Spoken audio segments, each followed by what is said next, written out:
Assalamualaikum warahmatullahi wabarakatuh. Hai sahabat MP Voice dimanapun berada. Hari ini saya senang sekali Dewi Nur Fitriani memandu teman-teman semua. Dan juga di samping saya adalah salah satu guru berprestasi, yaitu yang berasal dari Madrasah Ibtidaiyah Pembangunan Jakarta dan juga sekaligus terbaik 1 GTK Nasional Kementerian Agama Republik Indonesia tahun 2023. Assalamualaikum Pak Mutakila. Waalaikumsalam Mbak Dewi. Oh, Masya Allah, luar biasa sekali. Bapak, bagaimana hari ini kabarnya?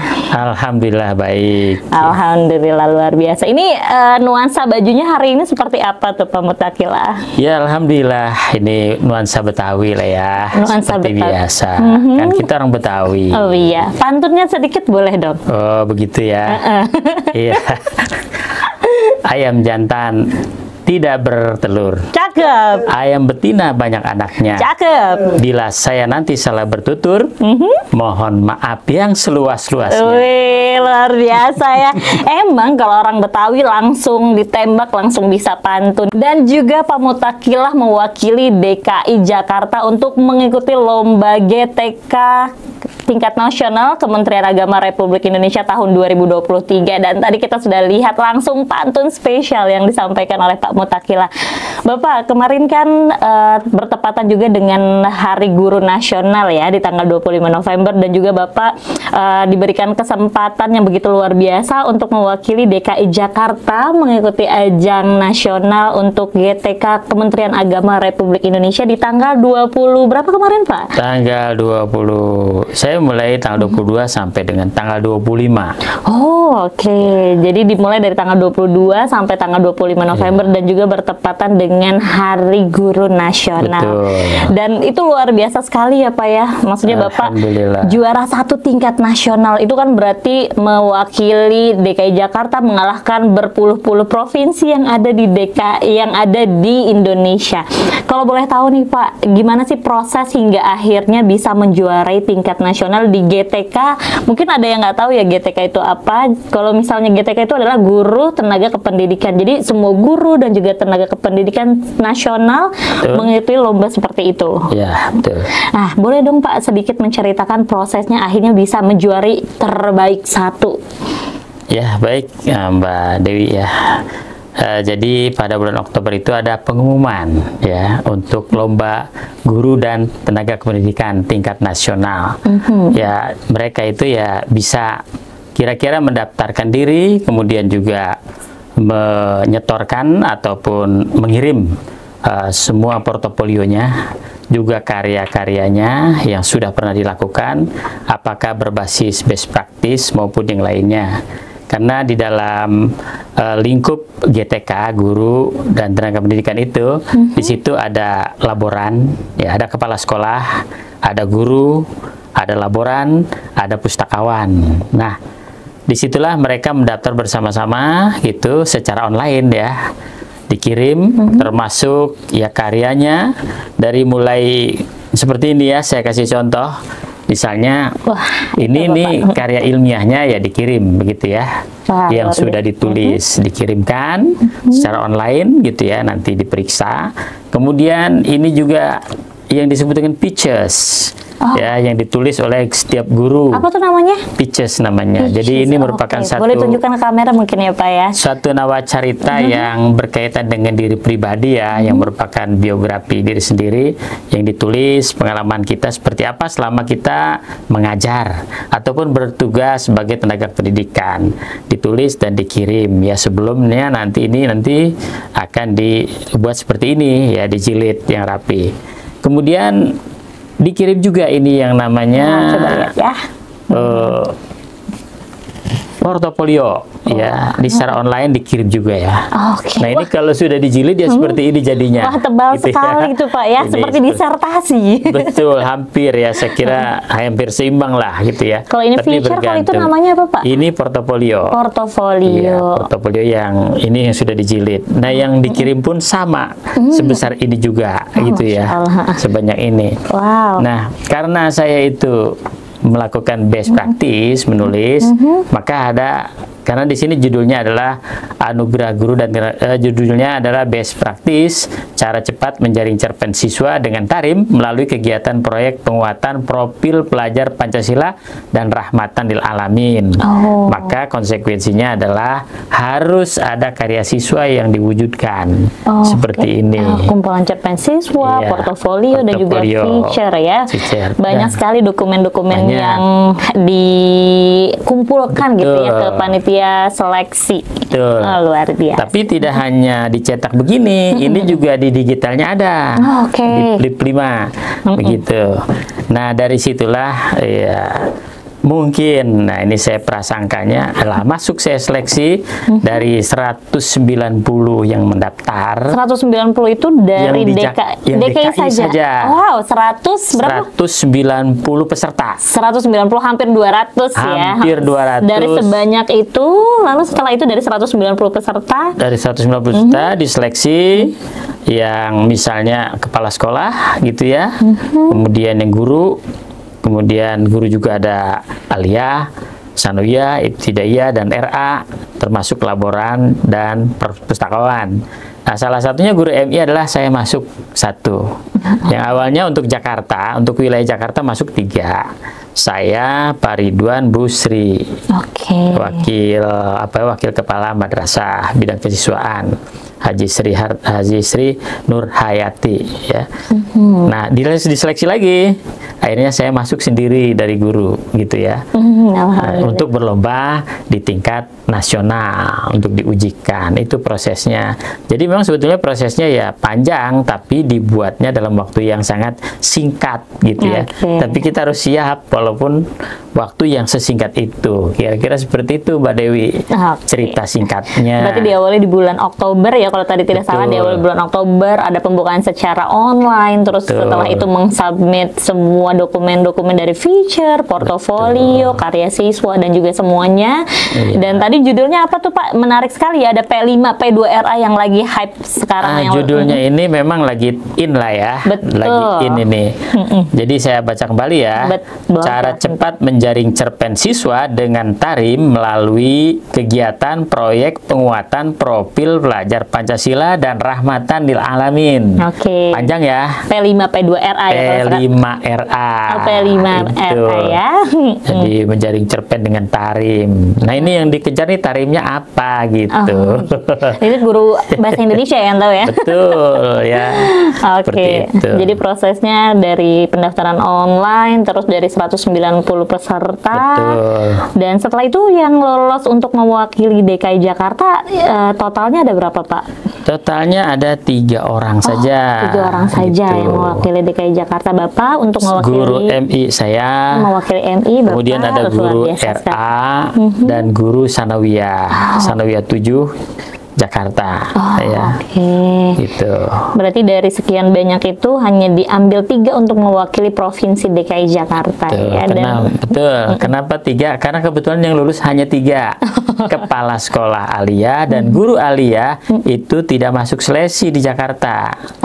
Gitu. Jadi yang ibtidaiyah, sanawiyah, dan RA saja yang bisa masuk. Itu pun guru-guru gitu ya. Tapi itu prestasi yang begitu luar biasa gitu ya Pak ya, dari 190 peserta, terus penjaringan 3 peserta mewakili provinsi, mewakili tentunya DKI Jakarta. Kita tahulah guru DKI Jakarta itu juga mengikuti perkembangan zaman, digitalisasi, dan saya bangga sekali hari ini bisa duduk bersampingan dengan Bapak Mutakilah yang menjadi juara 1 terbaik 1 tingkat nasional lomba GTK Kementerian Agama Republik Indonesia. Dan juga, mungkin boleh Pak, ini kan dari sekian banyak dokumen-dokumen yang disertakan, mungkin kita boleh ditunjukkan ya, kalau misalnya tarim ya tadi ya namanya. Tarim itu apa sih? Saya kayaknya lupa waktu zaman sekolah belajar bahasa Indonesia ini. Mungkin boleh ditunjukkan ke teman-teman sahabat MP Voice, karya siswa apa yang akhirnya bisa mengantarkan Pak Mutakilah ini menjadi terbaik 1 tingkat nasional lomba GTK Kementerian Agama Republik Indonesia. Ya, baik, terima kasih. Kalau kalau Tarim itu kita kenal sih, Tarim itu kan suatu kota di mana itu di Timur Tengah ya, di Yaman gitu ya. Okay. Di sana ada orang berkumpul ya untuk belajar ilmu agama. Di sini juga dikenal dengan Tarim, istilah Tarim juga orang berkumpul untuk mendengarkan para habaib atau ustaz atau kiai yang berbicara di tengah-tengah masyarakat gitu. Tapi saya punya istilah sendiri ya, Tarim itu apa? Tidak ribet dan mudah gitu ya. Tidak ribet dan mudah. Itu akronimnya ya. Oke, Tarim itu bukan yang seperti orang tahu, tapi tidak ribet dan mudah. Jadi supaya lebih mudah diingat gitu. Betul. Ya singkatannya. Apalagi anak-anak sekarang kan Gen Z, Gen Alpha itu sukanya yang disingkat-singkat ya. Betul. Pak ya. Jadi lebih kekinian. Iya, kira-kira begitu, Mbak Dewi ya, gitu. Mungkin boleh ditunjukkan, Pak. Nah, untuk karya siswa ini cerpen ya. Iya, boleh. Cerpen dengan Tarim ini, nah seperti ini. Ini banyak karyanya. Ini ada sekitar ya 27 karena satu kelas 27 anak. Jadi saya hanya ngambil satu sampel saja. Sebetulnya banyak ya. Karena kalau dibanyakan gitu ya, misalnya dicetak banyak begitu, jadi waktunya tidak terburu gitu ya. Nah, ini seperti ini. Ya, ini karya-karya siswa ini yang saya coba bukukan seperti ini, cetak. Ini kelas 4 ya, kelas 4A ini. Sampelnya Bapak mengambil dari kelas 4. Kelas 4 gitu. Okay. Walaupun di kelas 5 ada. Kelas 4 AB semua ada gitu. Ya, jadi sampel 1 gitu ya. Saya buat sampel 1 saja ya. Okay. Supaya mengesahkan ada buktinya sebagai karya ilmiah. Memang apalagi ini best practice gitu ya. Iya, apa yang sudah dilakukan di dalam kelas, terus juga best practice kan kalau bahasa Indonesia berarti praktek-praktik baik, praktik-praktik terbaik yang bisa kita sebagai guru aplikasikan di dalam kelas. Apalagi tadi ada singkatannya Tarim, tidak ribet dan mudah. Jadi supaya anak-anak peserta didik kita lebih mudah untuk dapat mempelajari bagaimana caranya membuat cerita pendek. Seperti itu ya. Oke, jadi di sini ada 27 sampel dari kelas 4 dan akhirnya dibawa untuk mengikuti lomba GTK tingkat nasional Kementerian Agama Republik Indonesia. Dan diminta juga Mbak di sana itu buktinya berupa digitalnya. Alhamdulillah digitalnya saya punya gitu. Bahkan bukan cuma satu buku cerita saja, yang lain-lain juga ada. Tapi itu ya sebagai bukti bahwa saya ada punya digitalnya. Nah mungkin itu satu kelebihan ya, barangkali. Gitu ya. Dan juga supaya tetap selalu ada, kalau digital itu kan bisa tersimpan di Google Drive, di iCloud gitu ya Pak ya. Jadi luar biasa sekali. Online lah, bisa dibaca oleh siapa saja. Betul, revolusi industri 5.0 kalau kata sekarang ya. Kalau yang tebal itu isinya apa sih Pak? Saya agak-agak penasaran, kepo kalau kata anak sekarang tuh. Yang tebal-tebal itu isinya apa saja Pak Mutakilah? Bolehkah kita tunjukkan juga ke sahabat MP Voice? Boleh. Setebal itu seperti disertasi ini S3. Kalau dibacakan panjang nih. Kira-kira isinya apa aja? Nih. Betul, boleh silahkan Bapak. Di antaranya surat rekomendasi Kementerian Agama, kemudian kualifikasi akademik, ijazah gitu ya. Dari SD sampai perguruan tinggi. Pendidikan dan pelatihan, kemudian pengalaman mengajar, pelaksanaan program pengajaran, keikutsertaan dalam forum-forum ilmiah, pengalaman organisasi bidang pendidikan, penghargaan pendidikan yang relevan, karya tulis ilmiah. Banyak sekali Pak. Ya, baik yang offline maupun yang online. Kemudian paparan PowerPoint karya ilmiah ini ya. Masya Allah. Kemudian pictures ya. Nah seperti ini nih. Gitu karya ya. feature. Jadi begitu isinya segini kira-kira. Gitu ya. Jadi mungkin juga sahabat MP Voice dimanapun berada nanti jika harus tertarik ya, kita sebagai guru itu kan never stop learning gitu ya Pak ya. Guru itu kan ketika berhenti belajar maka harus berhenti mengajar. Jadi guru itu long life learner. Jadi kita tuh harus terus belajar untuk bisa mencetak generasi penerus bangsa bangsa yang tentunya berakhlakul karimah, mengikuti perkembangan zaman, digitalisasi dan lain-lainnya. Jadi kita terus berevolusi, apalagi tadi mengikuti lomba ini, lomba itu, dan juga yang lain-lainnya Pak ya. Terus dari proses persiapan ini, apa sih hal yang paling berkesan untuk Bapak? Dan juga kan pasti ketemu guru-guru dari berbagai provinsi, daerah yang lain se-Indonesia. Apa yang paling berkesan dan tidak terlupakan oleh Pak Mutakila? Ya, yang paling berkesan adalah yang pertama kita kenal orang banyak ya, dari orang-orang yang berprestasi yang luar biasa. Jadi ternyata yang saya hadapi, ya saya berkomunikasi dengan mereka bukan orang kaleng-kaleng gitu kan. Bukan kaleng-kaleng. Bukan orang real. Ya. Orang real dan punya bukan Iron karya. Man ya? Betul. Punya karya begitu. Mereka ya di samping profesi sebagai guru gitu ya, juga penulis mereka itu. Ya. Bahkan ada yang bukunya sudah banyak gitu kan, lebih dari 10 barangkali. Wow. Seperti itu ya. Jadi memang katakanlah luar biasa gitu. Kemudian ketika saya sekamar dengan seorang kepala sekolah dari Gorontalo. Ya. Gorontalo. Dia kepala sekolah MTSN 1 Gorontalo. Nah, saya berbincang-bincang dengan dia masuk, saya lebih dulu masuk ke kamar, kemudian dia belakangan, kira-kira 30 menit kemudian, Assalamualaikum, umurnya 38 tahun, masih muda, ya dia sudah doktor, gitu ya. Saya salut dengan dia, langsung cium tangan kepada saya, bilang, Pak Kiai, Assalamualaikum. Masya Allah, Pak Kiai. Saya dipanggil Pak Kiai gitu ya. Bukan saya Pak Guru biasa tuh. Gitu ya. Terima kasih Pak Dokter, saya bilang begitu. Ya, akhirnya rupanya buku ini saya taruh di atas meja, semua saya geletakkan. Ini punya Bapak nih katanya, kan begitu. Rumitnya Pak Mutakila ya. Waduh, itu luar biasa tuh Bapak. Nah, dia pura-pura, rupanya di belakang itu saya lihat, coba punya Bapak keluarkan, rupanya dia juga banyak buku-bukunya itu, kayak karang-karangannya. Saya katakan ini luar biasa, bukan kaleng-kaleng ternyata, ini memang orang yang berprestasi gitu ya. Nah, dari situ saya juga akhirnya belajar dengan dia kan. Cuma dia emang unik karena dia adalah entertainment ya. Jadi kalau dia sebelum ke kamar mandi, di kamar mandi kan di hotel ada kaca. Nah, dia ngomong, Assalamualaikum warahmatullahi wabarakatuh. Dia ngomong depan kaca dengan bahasa Inggris, dia ngomong begitu kan. Saya liatin sambil tiduran gitu kan. Oh begitu rupanya ya. Akhirnya saya ikuti, dia lagi tidur, saya iseng-iseng ya ngomong sendiri gitu depan kaca, begitu ikuti dia. Rehearsal, latihan, sambil latihan. Sambil latihan gitu. Karena dia begitu, saya pun ikut. Saya tahu dia orang entertainment karena begitu saya lihat buku-bukunya itu, wah ini orang yang kerjaannya di podcast dan sebagainya. Dan itu yang dipresentasikan rupanya. Seperti itu. Nah, itu jadi kesan yang bagi saya itu ya yang luar biasa. Jadi saya belajar dengan teman saya dari luar, begitu, yang memang mereka sendiri, beliau sendiri itu luar biasa orangnya. Gitu. Seperti itu, Mbak Dewi ya. Iya, berarti bertemu dengan teman-teman guru, tenaga kependidikan dari berbagai daerah se-Indonesia, dan kebetulan teman sekamar Pak Mutakila itu dari Gorontalo. Betul. Ya. Dan juga itu ada cerita-cerita mengesankan ternyata. Betul. Ketika berkamar dengan beliau, Masya Allah luar biasa.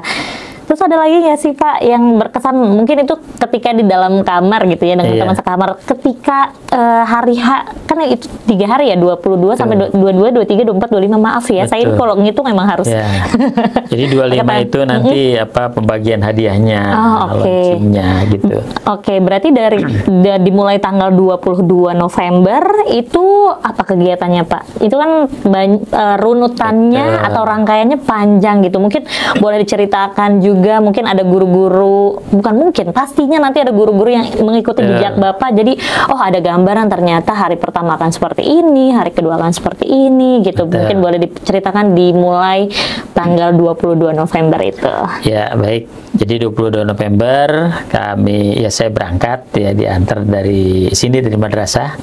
Ya, dari kru madrasah sambil membawa semua perlengkapan. Sampai di sana sebentar kita check in ke hotel di Novotel Gajah Mada, Jakarta Barat ya. Saya di lantai 20 gitu. Nanti malamnya itu ada kegiatan, yaitu semacam tata cara ya, pembekalan, penjelasan dari panitia seperti apa rundown acaranya yang harus diikuti, jangan sampai tertinggal. Gitu, dan harus dipersiapkan semua. Begitu ya, karena nanti pada tanggal 23 itu nah itu semua saya dan guru-guru yang lain itu presentasi. Karena akan dinilai oleh dewan juri dengan pakaian yang all out lah ya.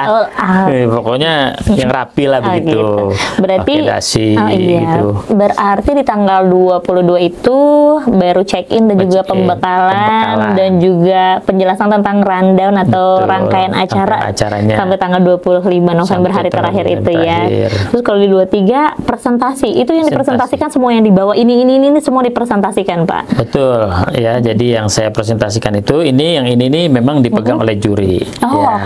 Diperiksa semua. Ini dikasih juga kepada juri, dan ini karya-karya ini dikasih sama juri. Ini juga juri yang pegang.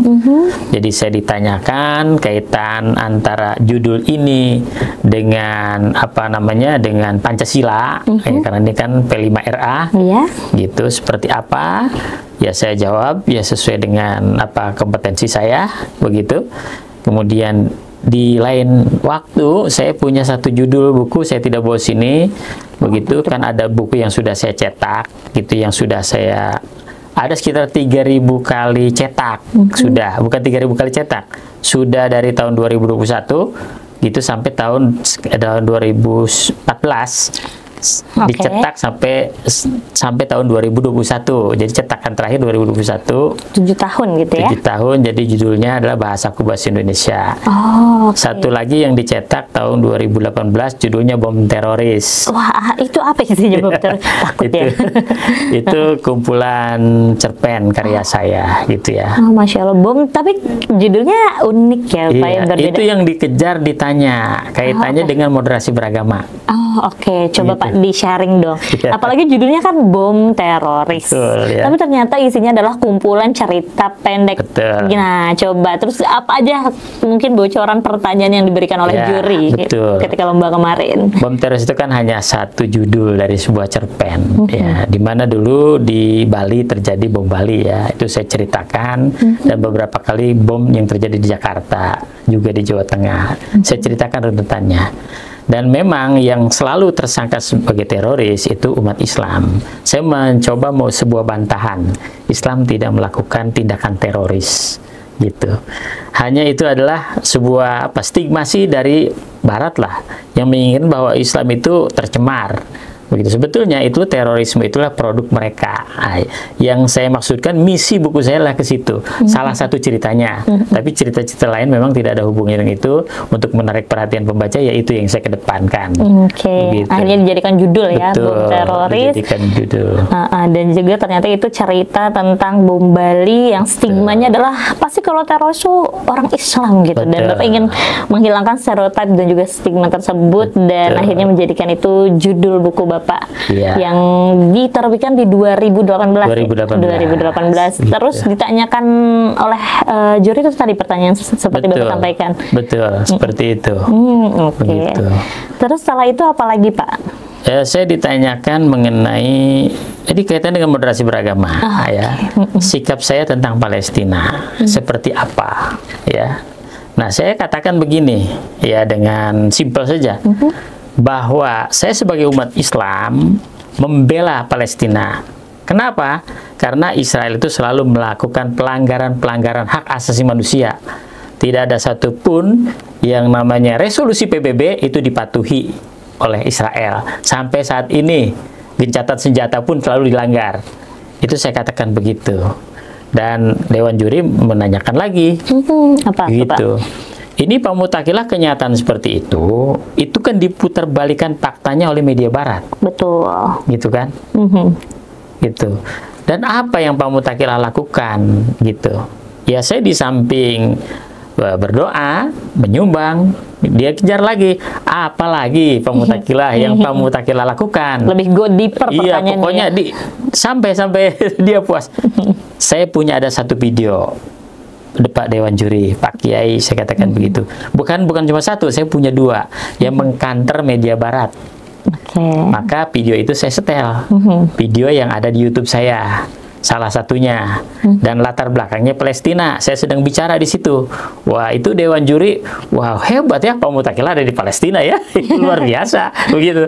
Akhirnya ya, iya Pak, saya di rumah tapi latar belakangnya Palestina, gitu ya. Kayak green screen ya, gitu ya. Green screen, tapi ya menurut beliau, menurut mereka bagus gitu ya. Jadi memang sudah ada real action, bukan hanya berdoa, bukan hanya berdoa, bukan hanya menyumbang, tapi bagaimana gitu ya? bagaimana mengkater media Barat yang memutarbalikkan fakta.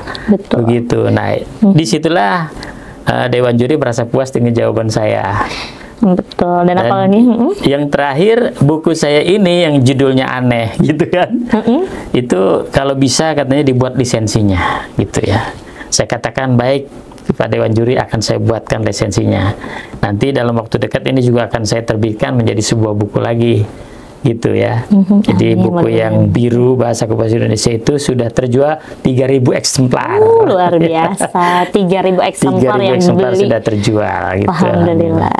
Nah, mungkin ini saya juga akan terbitkan lagi insya Allah dalam waktu dekat. Begitu ya. Mudah-mudahan dilancarkan ya Pak. Amin ya Rabbal Alamin. Gitu. Oke, berarti hari kedua itu presentasi terkait ini dan juga pertanyaan tentang moderasi beragama, terus juga apa yang sudah Bapak lakukan gitu ya, tadi buku, terus juga ditanya tentang moderasi beragama. Terus hari selanjutnya nih Pak, tadi kan kita baru sampai di tanggal 23 ya. Betul, ya. Berarti kalau di tanggal 24 itu apa agendanya Pak?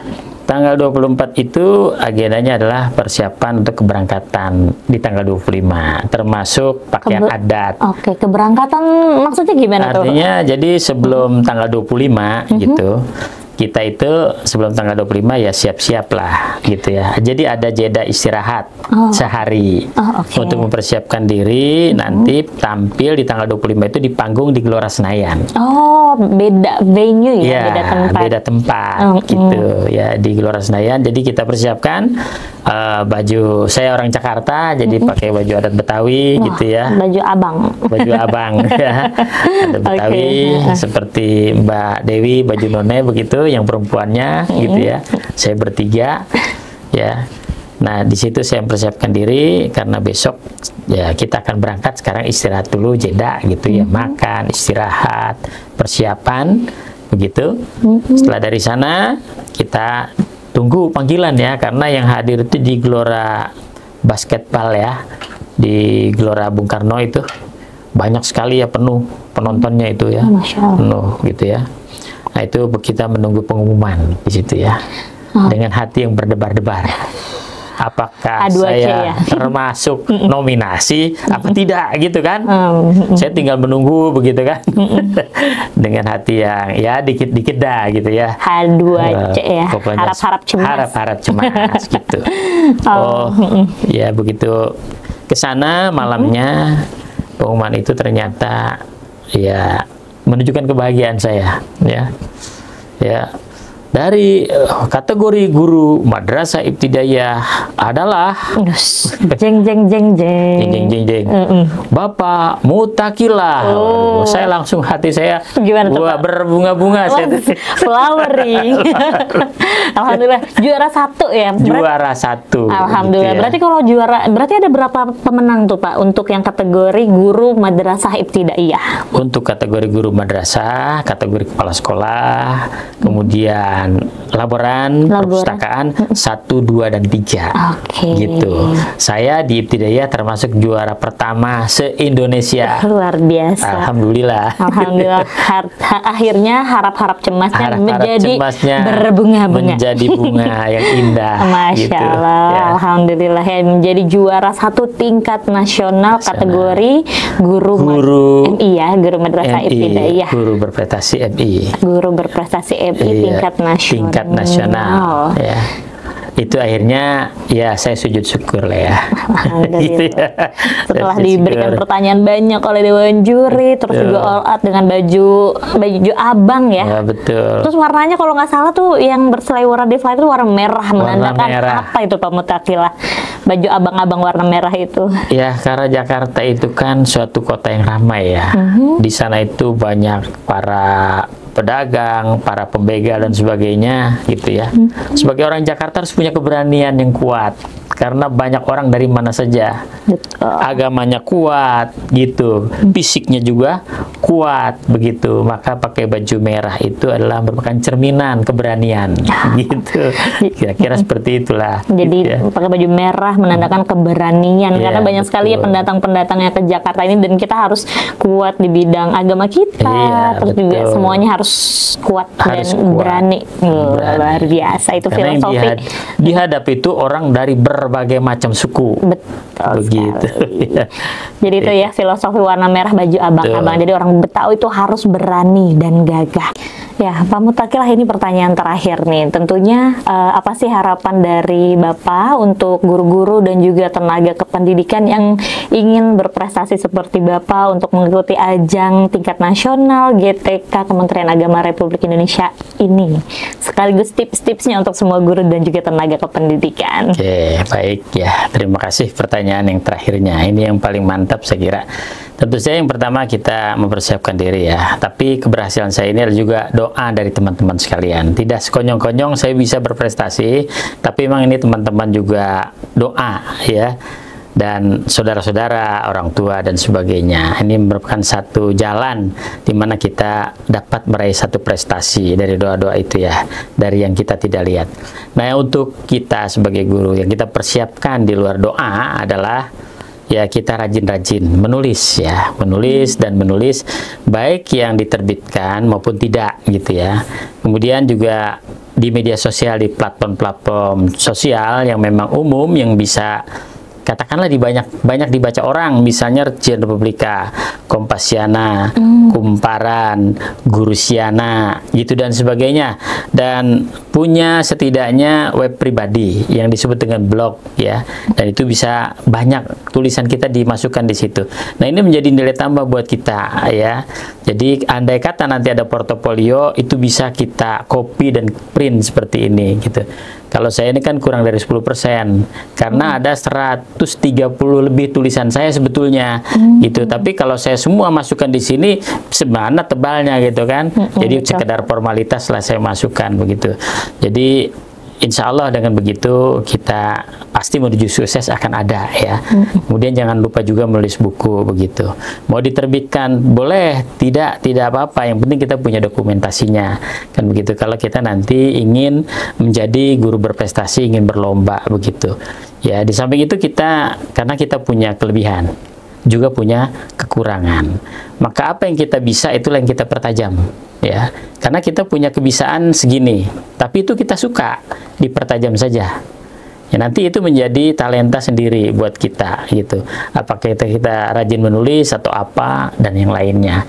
Sehingga dari situlah kita punya punya landasan untuk ikut serta di dalam perlombaan yang berbasis ilmiah gitu ya. Nah, seperti itu Mbak Dewi ya. Kalau saya kan begitu ya. Berarti itu pesan-pesannya untuk Betul, guru-guru dan juga tenaga kependidikan. Betul. Jadi yang pertama yaitu berdoa, yang kedua yaitu rajin-rajin menulis. Banyak platform gitu ya. Tadi disebutkan Kompasiana, terus juga ada kalau bisa punya blog ya, blog sendiri pribadi. untuk nge-share, atau kalau misalnya memang passionnya di menulis, buat buku dan lain-lain seperti itu ya Pak ya. Terus ada lagi nggak sih tips akhirnya menjadi terbaik satu lomba GTK tingkat nasional ini? Ya, tipsnya adalah pertama kita yakin. Harus yakin Gitu. confident. Kita percaya bahwa saya akan menjadi juara. Gitu ya. Dan tampil prima ketika kita presentasi. Gitu. Jadi kita tidak boleh merasa rendah diri gitu ya. Karena kalau rendah diri itu akhirnya kita tidak menjadi gitu kan. Kalau ingin menjadi harus yakin dan serahkan diri kita kepada Allah Subhanahu wa taala. Itu saja rahasianya gitu ya. Saya kira orang punya rahasia itu. Gitu ya. Ya, harus yakin, percaya diri, dan juga tentunya mempersiapkan yang terbaik, all out ketika perform di hari H. Karena memang obstacles atau tantangan terbesar adalah diri kita sendiri, dan kita juga harus bisa mengalahkan diri kita sendiri untuk menunjukkan dan juga menghasilkan yang terbaik. Seperti itu ya Pak. Mungkin ada closing statement untuk teman-teman sahabat MP Voice yang tentunya menyaksikan podcast kita di hari ini, Bapak boleh? Iya, terima kasih. Alhamdulillah kepada seluruh pemirsa di mana saja berada pada hari ini. Ya, mudah-mudahan apa yang saya sampaikan ada manfaatnya bagi kita semua, dan yang terbaik adalah kita belajar dan belajar. Jadilah guru ya yang berguru, ya guru yang terus belajar. Itu yang paling utama. Terima kasih. Luar biasa, guru yang terus belajar. Iya. Itu dia closing statement yang disampaikan oleh terbaik 1 tingkat Madrasah Ibtidaiyah Lomba GTK Kementerian Agama Republik Indonesia tahun 2023. Iya. Dan juga terima kasih banyak untuk sahabat MP Voice dimanapun berada yang sudah menyaksikan podcast kali ini bersama dengan terbaik 1 Lomba GTK tingkat nasional Kementerian Agama Republik Indonesia tahun 2023. Dan juga untuk semua guru-guru dan tenaga kependidikan dimanapun berada, tetaplah menjadi guru pembelajar bahagia mengajar, menjadi long life learner yang tidak pernah berhenti belajar untuk menjadi pengajar yang terbaik untuk mempersiapkan generasi terbaik yang akan tentunya memimpin Indonesia ke depannya. Dan juga mohon maaf jika ada kurang dan salah di pertemuan kali ini, dan sampai berjumpa kembali di podcast selanjutnya. Seluruh sahabat MP Voice dimanapun berada, saya Dewi Nur Fitriani mohon undur diri. Billahi taufiq wal hidayah. Wassalamualaikum warahmatullahi wabarakatuh. Waalaikumsalam See you. warahmatullahi wabarakatuh. Boleh kita dadah-dadah ke kamera. Bye-bye. See you again everyone.